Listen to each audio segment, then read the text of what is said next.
Ratha Saptami special. வெள்ளிக்கிழமை 16/2/2024 இருக்கை இலையும் பீஷ்மரும் பற்றி அறிவோம். மகாபாரத போரில் வீழ்த்தப்பட்டு விட்டார் பிதாமகர் என்று அழைக்கப்பட்ட பீஷ்மர் நினைத்த நேரத்தில் உயிர் விடலாம் என்று அவர் பெற்றிருந்த வரமே இப்போது அவருக்கு பெரிய கஷ்டத்தை அளித்து கொண்டிருந்தது. உத்தராயணத்தில் உயிர் விடலாம் என்று நினைத்த பீஷ்மர் அர்ஜுனனால் ஏற்படுத்தப்பட்ட அம்பு படுக்கையின் மீது படுத்திருந்தார்.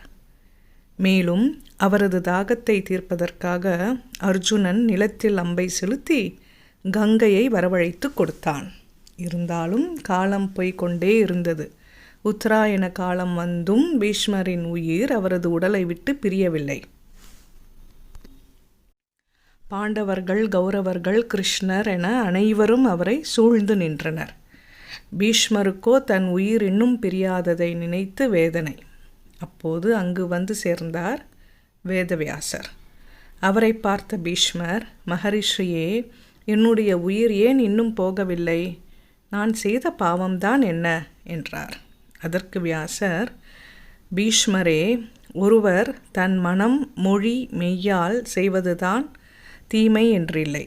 தன் கண்முன் பிறர் செய்யும் தீமைகளை தடுக்காமல் இருப்பதும் கூட ஒரு வகையில் பாவம்தான்.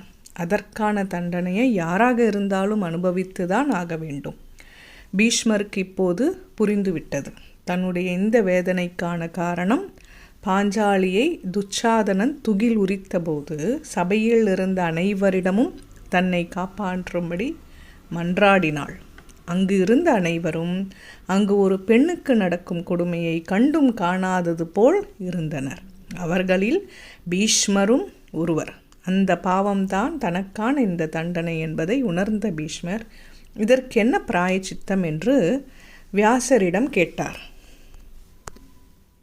பீஷ்மா, ஒருவர் தன் பாவத்தை உணரும்போதே அது அகன்று விடுகிறது. உன்னுடைய பாவம் இப்போது அகன்றுவிட்டது என்றாலும் திரௌபதி சபையில் கூக்குரலிட்டு கதறிய போது கேட்காதது போல் இருந்த உன் செவிகள், பார்த்தும் பாராதது போல் இருந்த உன் கண்கள், தவறை தட்டி கேட்காத வாய், அசாத்திய வலிமை இருந்தும் தினவெடுக்காத உன் தோள்கள், வாளை பயன்படுத்தாத உன் கைகள், இருக்கையிலிருந்து எழும்பாத உன் கால்கள், தவறை பற்றி யோசிக்காத உன் மூளை இருக்கும் தலை ஆகியவற்றுக்கு தண்டனை கிடைத்தே தீர வேண்டும். அதுதான் விதி என்றார் வியாசர். அதையடுத்து பீஷ்மர், என் இந்த அங்கங்களை பொசுக்கக்கூடிய வல்லமை படைத்தவர் சூரிய பகவான் ஒருவரே. எனக்கு சூடு வைக்க சூரிய சக்தியை எனக்கு பிழிந்து தாருங்கள் என்று துக்கத்தோடு வியாசரை வேண்டினார்.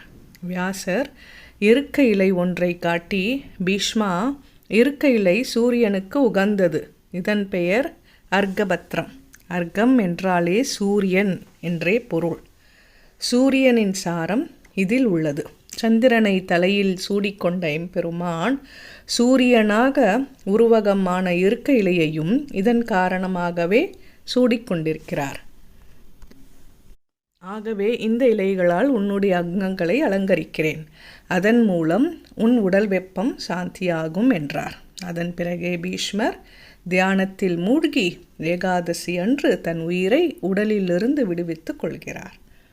அவருக்கு சிரார்த்தம் போன்றவற்றை செய்ய யாரும் இல்லாமல் திருமணமாகாத நைஷ்டிக பிரம்மச்சாரியாக உயிர் நீத்ததை நினைத்து வருந்திய தருமரிடம் வியாசர், வருந்தாதே தர்மா, ஒழுக்கமே தவறாத பிரம்மச்சாரிக்கும் துறவிக்கும் பிதுர்க்கடன் என்பது அவசியமே இல்லை.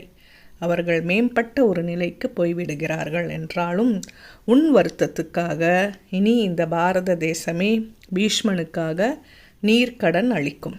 ரதசப்தமி அன்று தங்கள் உடலில் இருக்க இலைகளை வைத்து கொண்டு குளிக்கும் மக்கள் தங்கள் பாவங்களிலிருந்து தங்களை விடுவித்து கொள்வதோடு அல்லாமல் பீஷ்மனுக்கும் நீர்க்கடன் அளித்த புண்ணியம் அவர்களுக்கு கிடைக்கும் என்று ஆறுதல் சொன்னார்.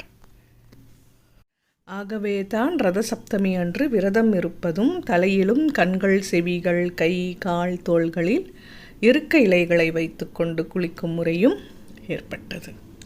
உருவாகிய 6 சமயங்கட்கெல்லாம் பொருவாகி நின்றான் அவன். சர்வம் ஸ்ரீ கிருஷ்ணார்ப்பணம்.